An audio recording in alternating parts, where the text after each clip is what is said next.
Résultat de l'étude d'impact socio-économique des sources alternatives d'énergie face aux grands projets hydroélectriques. Ils ont été lancés et présentés vendredi 20 août 2021 au cours d'un atelier organisé par le Centre congolais pour les droits du développement durable CODED. La cérémonie a eu lieu en présence de plusieurs experts du secteur de l'énergie en République démocratique du Congo. Les détails, c'est tout de suite dans cette émission.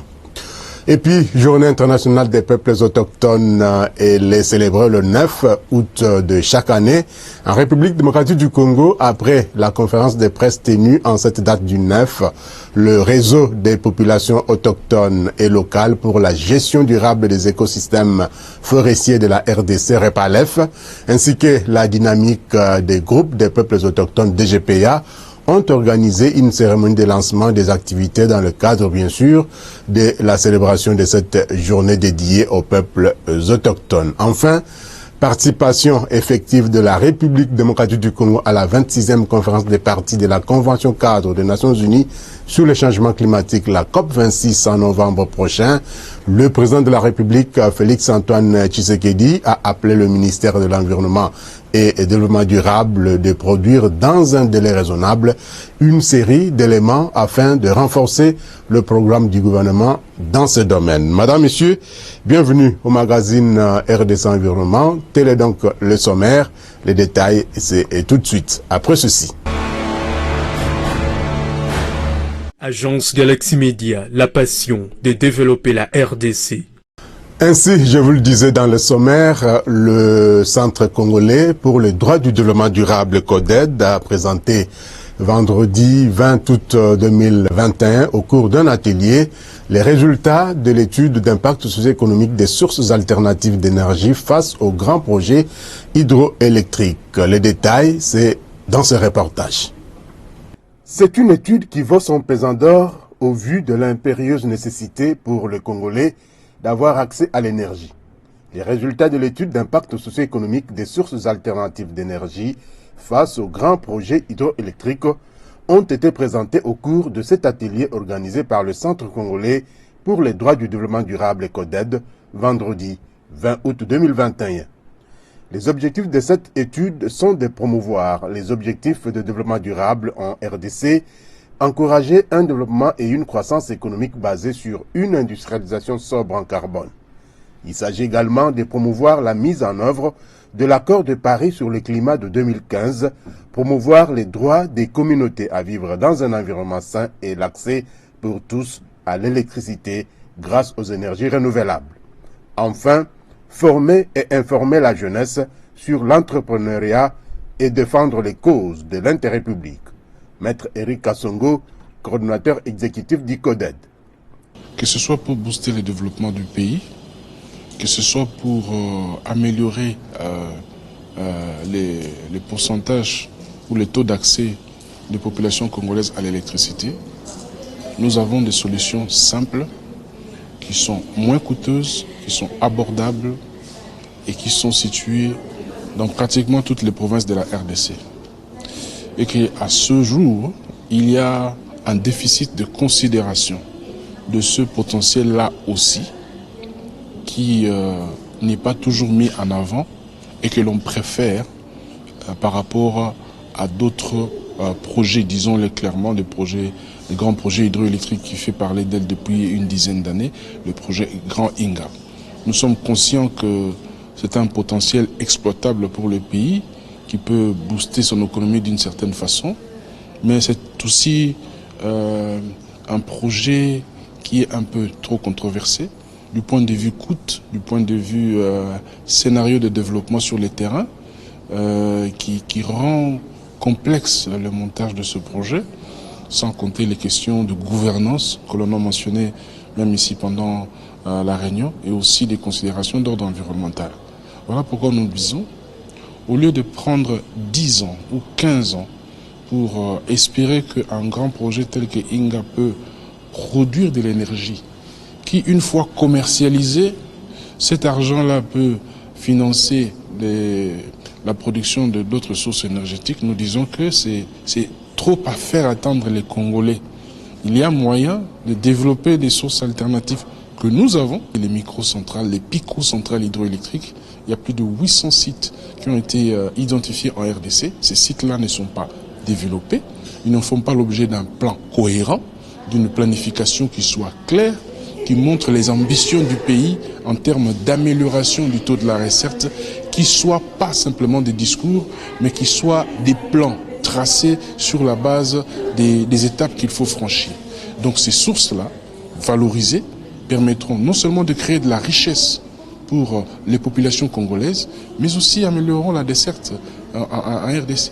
Peut-être que c'est très facile d'atteindre 50% de la desserte si on développe ces sources-là qui sont disponibles et si on fait des incitations pour que les investisseurs viennent s'intéresser dans ce domaine-là.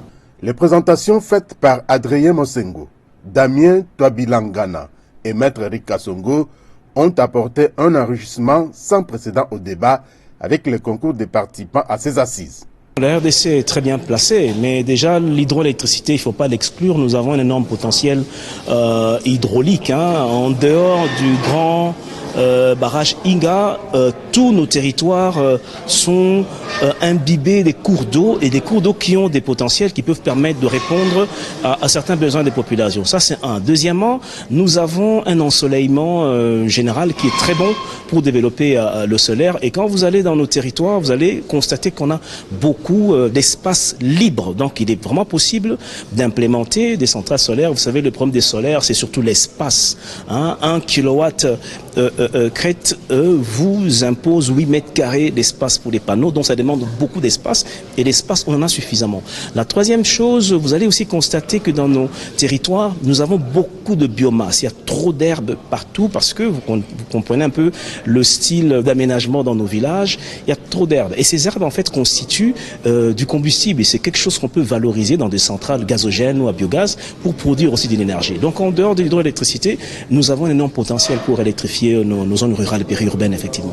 Aujourd'hui, la tendance est celle d'aller vers des énergies renouvelables qui polluent moins ou qui ne polluent pas l'environnement, parce que les questions des changements climatiques sont également à l'avant-plan. Est-ce que pour la RDC, notre pays, cette option est également mise en jeu?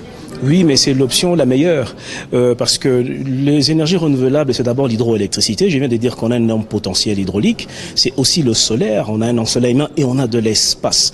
Donc la RDC est très bien positionnée, parce que tout ça, c'est en contradiction avec les centrales thermiques. Parce que comme il est très très difficile de pouvoir, du moins jusque-là, il n'a pas encore été implémenté plusieurs centrales hydroélectriques. La SNEL, par exemple, utilise des centrales thermiques dans des provinces. Mais et puis avec toute la difficulté d'approvisionnement en carburant, c'est que justifie d'ailleurs le fait que le coût du kilowattheure de la SNEL issu de la centrale thermique est très élevé par rapport au pouvoir d'achat de la population. Donc il est très important d'implémenter toutes ces technologies d'énergie renouvelable, surtout que le potentiel est là, et bien ça va aider, que ce soit sur le plan d'amélioration de la qualité de vie, que sur le plan économique, parce que le pouvoir d'achat de la population sera maintenu en fait. L'étude sur l'impact socio-économique des sources alternatives d'énergie face aux grands projets hydroélectriques a insisté sur la mise en place d'un plan intégré des ressources énergétiques nationales qui devrait donner lieu à un plan directeur du secteur. Le mix énergétique est un impératif pour le pays afin de permettre aux Congolais d'accéder à l'énergie et de disposer de plusieurs sources d'énergie. Plusieurs sources dont le potentiel est énorme. Nous avons l'hydroélectricité qui est le plus connu et beaucoup plus développé, qui attire l'attention de la majorité des Congolais. Mais il y a aussi le solaire, parce qu'on a le soleil en abondance presque partout. Il y a l'Atlas qui détermine les capacités, le potentiel de chaque site, où on peut développer suffisamment de centrales à un coût abordable et à court terme pour aider les Congolais à accéder à l'énergie. Nous avons l'air aussi qui nous entoure, qui peut nous aider. À Inga, nous avons le gaz qu'on brûle à la longueur des journées. Ça peine qu'il y a un projet qui a été annoncé ou lancé, mais pour lequel on n'a pas suffisamment d'informations sur l'évolution. Donc il y a autant de possibilités qui peuvent faire qu'avec une bonne politique énergétique du gouvernement et la volonté politique, on peut aider les Congolais à accéder à l'énergie dans un temps record, sans beaucoup trop de dépenses, ou s'engager dans des projets faramineux comme Inga qui coûteraient très cher et en temps et en finances. Je pense en fait que nous devrons encourager ce genre d'initiative et de dialogue autour de la table pour pouvoir trouver, je dirais, une même solution, une même réponse au même problème que nous avons. Le plus grand problème en fait que notre pays a, c'est le défi énergétique sur lequel le gouvernement central et le ministère en particulier est en train de se pencher. Donner l'électricité à tout le monde, augmenter la capacité énergétique dans le pays et pouvoir résoudre à ce problème en fait, d'industrialisation qui n'arrive pas à évoluer suite à cela. Et ce genre de panel, ce genre d'exposé, ce genre de recherche en fait, sert effectivement à pouvoir faire une mise en commun des résultats qui ne sont toujours pas réels en fait de fois, mais la mise en commun fait de sorte à ce que quand on s'assied ensemble, on puisse trouver une même solution, en fait, un même résultat qu'on pourrait exposer au public. Quel impact peuvent avoir les énergies renouvelables sur l'environnement, la migration vers ce type d'énergie étant aujourd'hui un impératif pour lutter contre les effets néfastes du changement climatique?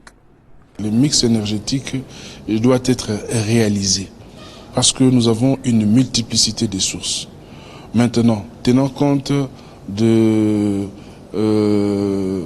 caractère un peu éphémère ou même tenant compte des questions de changement climatique, il y a des sources qui peuvent à un certain moment être exploitées à 100% de leur capacité, d'autres à moins de 100% de leur capacité. C'est pour ça que pour ne pas être en porte-à-faux avec la nécessité de répondre à une demande qui existe, on fait cet équilibre-là de venir soutenir l'hydroélectricité par exemple par d'autres sources qui existent. Il ne tient qu'aux autorités de définir les conditions dans lesquelles l'éolien est développé, la géothermie est développée, la biomasse est développée de manière cohérente pour qu'on sache jouer entre cet équilibre-là. Si l'hydroélectricité ne donne pas assez, on sait compenser avec les solaires, on sait compenser avec l'éolien pour que l'objectif final étant d'éviter les déficits. Et les déficits qui amènent à la précarité justement énergétique dont nous avons parlé, situation dans laquelle nous nous trouvons actuellement. Alors, en termes d'impact sur l'environnement, ce qu'il faut savoir, c'est que chaque projet a des impacts sur l'environnement. Maintenant, la différence, c'est la prise en compte et la considération de ces impacts-là par la proposition des mesures de riposte qui soient idoines et qui répondent non seulement aux préoccupations de l'environnement, mais aux préoccupations des communautés qui sont alentours.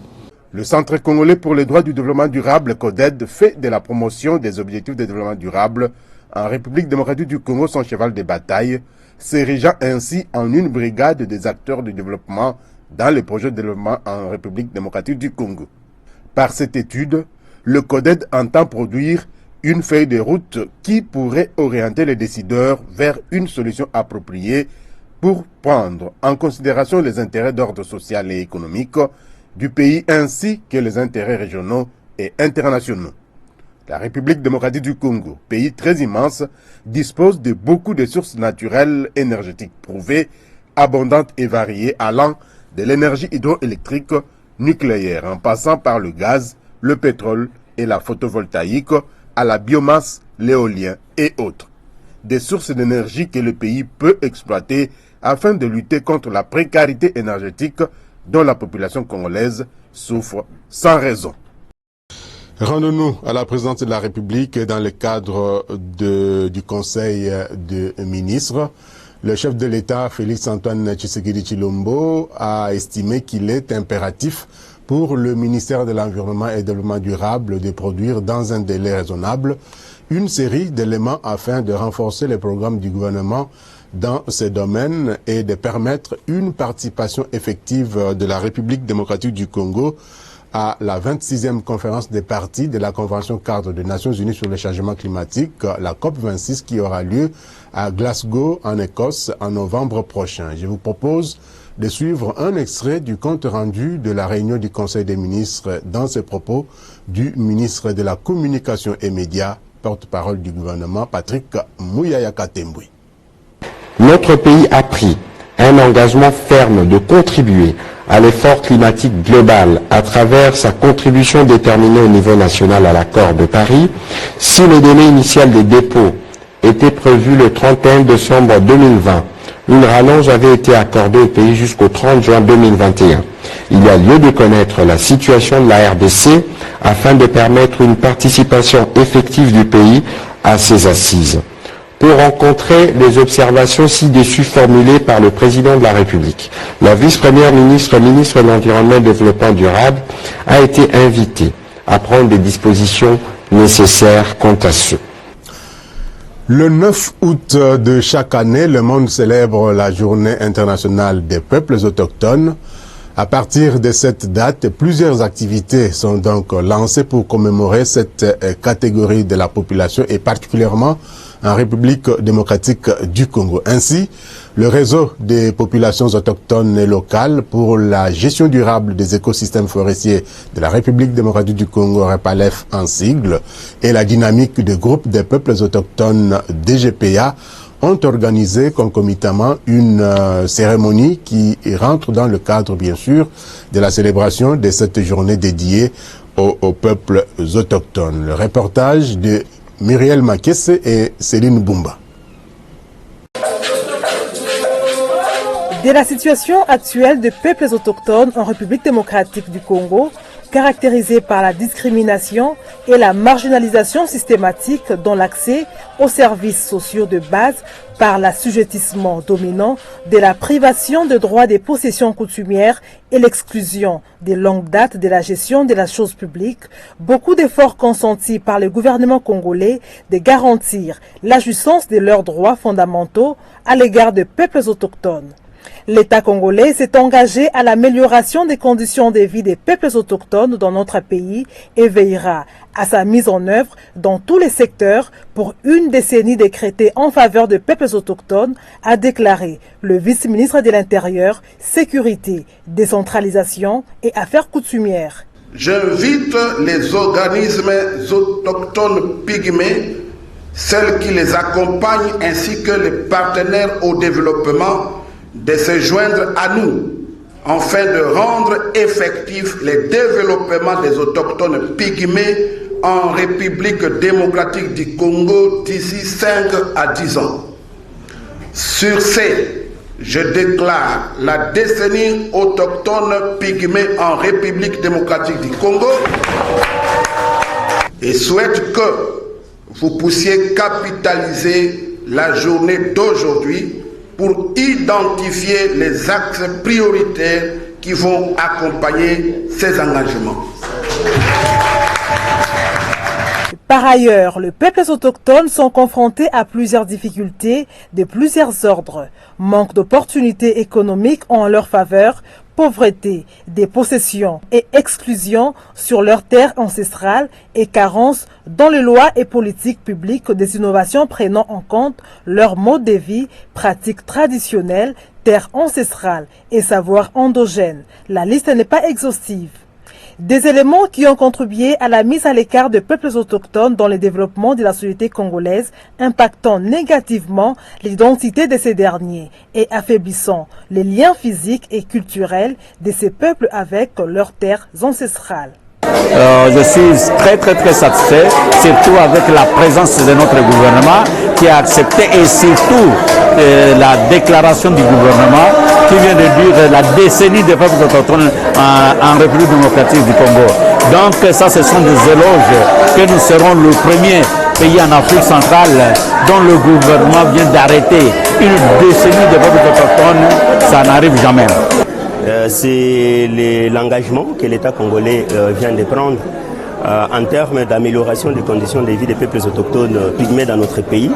Mais les éléments clés, si je peux me résumer, c'est le fait que l'État promet de promulguer une loi spécifique en faveur des peuples autochtones et de veiller à sa mise en œuvre. C'est le fait que l'État congolais prend l'engagement de mettre en place un fonds national de développement pour voir comment impacter positivement la vie des peuples autochtones pygmées dans tout le secteur, que ce soit au plan de l'éducation, la santé, mais aussi c'est l'engagement que l'État congolais prend de travailler pendant 10 ans sur la cause autochtone pygmée et l'invitation qu'on vient de recevoir de l'État congolais de travailler en synergie afin de voir comment veiller à la concrétisation des engagements que l'État congolais vient de prendre aujourd'hui. La résolution 49/214 du 23 décembre 1994 de l'Assemblée générale des Nations unies avait décrété la journée internationale des peuples autochtones. Elle a décidé de célébrer chaque année à travers le monde, chaque 9 août de chaque année. Une décision qui enchante les peuples autochtones en reconnaissant leurs droits, a déclaré le président de ces peuples. C'est une journée qui a été dédiée aux peuples autochtones pour leur reconnaissance et pour valoriser les peuples autochtones à travers le monde. Le message que nous pouvons lancer aux autorités aujourd'hui est qu'il ne faut jamais laisser les peuples autochtones de côté. Il faut impliquer les peuples autochtones dans tout ce qui se passe dans notre pays. Ils ont des potentialités, ils ont beaucoup de matières qu'ils peuvent aussi mettre à la portée de notre pays pour vraiment son développement. Alors, raison pour laquelle nous demandons, en commençant par le président de la République, Fachi Béton, qui a déjà montré de la volonté à faire promouvoir le peuple autochtone de la RDC, parce que nous le voyons déjà, la loi sur la promotion des peuples autochtones qui avait traîné de beaucoup d'années, mais dans son régime, cette loi-là a été déjà votée au niveau des parlements, disons, de l'Assemblée et du Sénat. Il reste seulement qu'il puisse promulguer ça. Nous voulons que ça puisse être promulgué vraiment et que ce qui est demandé dans cette loi-là, que ça soit mis en application pour le bien des peuples autochtones et pour le bien de tout le monde. D'un point de vue général, il est évident que ces peuples sont confrontés à plusieurs problèmes d'ordre politique, économique, social, culturel et même ethnique à plusieurs niveaux, liés à l'environnement, au changement climatique, au développement durable et à la vulnérabilité de l'homme face aux aléas climatiques, à leur qualité de vie, aux droits humains, à l'expropriation de leurs terres ancestrales. Tous ces problèmes semblent être influencés par l'orientation politique nationale et au non-respect des droits universels et mesures de protection des peuples autochtones tels que prônés par les textes juridiques nationaux et régionaux ratifiés par l'État congolais. Voilà, c'était donc là la célébration de la Journée internationale des peuples autochtones célébrée le 9 août de chaque année, mais les REPALEF et la DGPA ont organisé donc une série d'activités qui vont donc jusqu'à la fin de ce mois d'août 2021. La pollution des eaux des rivières Kasaï et Chikapa dans la province du Kasaï, qui atteint d'ailleurs déjà la province du Grand Bandundu, inquiète plus d'un. Les scientifiques et experts du Centre de recherche en ressources en eau du bassin du Congo, le CREBAC, ont réfléchi sur comment dépolluer ces rivières et remédier rapidement à cette catastrophe. Naomi Makwela et Céline Bumba pour les détails dans ce reportage. La situation de la pollution des rivières Kasaï et Chikapa ne cesse d'interpeller les consciences. C'est ce qui a justifié cette journée de réflexion des experts et scientifiques dans la salle Kaouzi Biega de l'hôtel de gouvernement, jeudi 19 août 2021, organisée par le Centre de recherche en ressources en eau du bassin du Congo, CREBAC. Au cours de cette journée, les experts de différentes disciplines ont ensemble réfléchi sur comment trouver la solution pour dépolluer les eaux du bassin Kasaï, polluées depuis plus de 2 semaines dans la station de Koutoumouké. L'objectif de cet atelier était d'identifier la nature de cette pollution qui met plus de 2 millions de la population en insécurité et l'expose aux risques y afférents. Après investigation, ces scientifiques s'inquiètent de la nature de cette pollution et attendent déclarer l'état d'urgence dans cette zone, à en croire le professeur Raphaël Chimanga, directeur du CREBAC. Depuis le début de ce mois d'août, notre pays, la République démocratique du Congo, est en train de faire face à une catastrophe de pollution due au rejet minier à partir d'une source en dehors de la RDC. Alors, cette catastrophe est en train de progresser. Selon les informations à notre possession, c'est que la source de pollution a été identifiée en Angola. Et c'est dû au rejet minier. Et à partir du moment de l'identification de cette source, jusqu'au moment où les la pollution a été observée à notre station d'observation, la station d'observation du Centre de recherche en ressources en eau du bassin du Congo, Crébac, qui est au niveau de Koutoumouké, la pollution serait déjà en train de venir vers Kinshasa.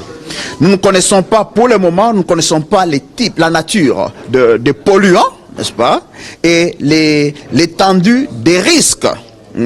Alors, ceci nous inquiète quand même. Nous inquiète en tant que spécialistes, scientifiques, experts dans le domaine. Nous sommes en train de voir qu'il y a des risques, que nos populations, notre environnement est en train de courir.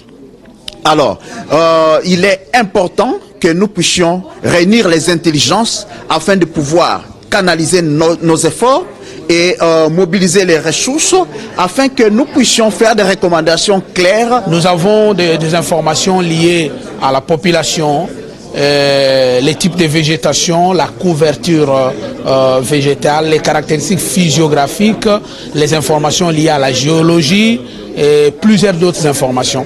Ce sont ces informations-là qui ont été exploitées pour produire les premiers drafts d'informations que nous avons mis à la disposition de la communauté scientifique et la communauté nationale. Et c'est à l'issue de ces informations-là que cette réunion a été convoquée par le CREBAC et en collaboration avec le comité d'action de l'eau, comité national d'action de l'eau, hygiène et assainissement, CNAE, qui est en fait l'organe étatique qui fédère tous les sectoriels qui travaillent dans le domaine de l'eau.